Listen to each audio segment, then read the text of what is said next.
So mga tol, bukas na po ang bakbakan sa T-Mobile Arena Las Vegas sa pagitan ni Teofimo Lopez versus Rolly Romero, kung saan nakataya po sa laban na yan ang WBA welterweight world title ni Romero.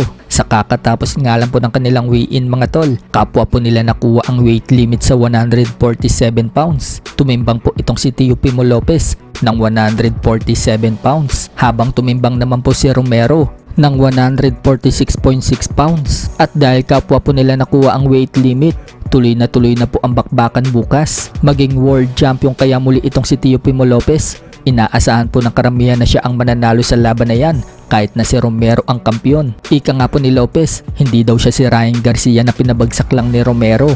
How do you see this fight playing out, Rolly?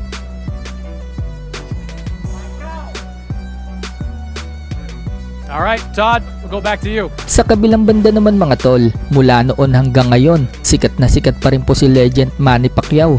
Dinudumog talaga siya ng mga fans sa Amerika at binibigyan naman po niya ng time ang mga fans niya na makapagpa-picture sa kanya at autograph. Hindi nga po nagre-reklamo si Manny Pacquiao mga tol, kahit na sobrang dami ang nagpapa-picture. Nakaabang nga po yung mga tao sa labas ng gusali dahil alam nilang diyan lalabas si Manny Pacquiao, at noong lumabas na nga po si Pacquiao, lahat na bigyan ng pagkakataon na makapagpa-picture at autograph. Sa ibang banda naman mga tol, trending na naman po sa Pinas si Manny Pacquiao dahil po sa pagsagot ni Aramina tungkol sa naging issue nila ni Manny Pacquiao noon. Sa unang pagkakataon kasi, sinagot ni Aramina yung pagkakalink niya kay Manny Pacquiao noong makapanayan po si Aramina ni Susan Enriquez para sa Kay Susan Tayo Vlogs. So nilinaw nga po ni Aramina na wala umano silang naging relasyon ni Manny Pacquiao, na nag-umpisa yung issue dahil sa kanilang issue na ginawang pelikula sa 2008 film na Anak ng Commander. Paglilinaw ni Aramina na link lang daw sila ni Manny Pacquiao sa movie dahil first movie umano yan ni Manny Pacquiao. Saka inamin naman daw ni Manny Pacquiao na crush daw siya nito noon pa. Sinabi daw kasi ni Manny Pacquiao sa kanya noong hindi pa daw ito sikat na boksingero.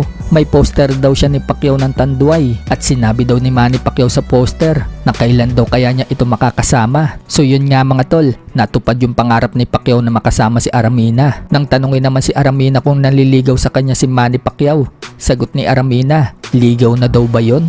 Parang normal lang naman daw. At noong tanungin naman ulit si Aramina kung ramdam daw ba nito na crush siya ni Manny Pacquiao, sagot nga po ni Aramina mga tol, oo daw, ramdam niya. So dahil sa trending na naman po yan at nabuhay na naman ang usapin na Pacquiao at Aramina, may isang video naman po ang nag-trending na sumali itong si Aramina sa challenge kung saan isusubo yung saging ng sagad. So kayang-kaya nga po ni Aramina yung challenge na yan. Talagang nasagad po ni Aramina yung saging sa lalamunan niya nang hindi siya naduduwal.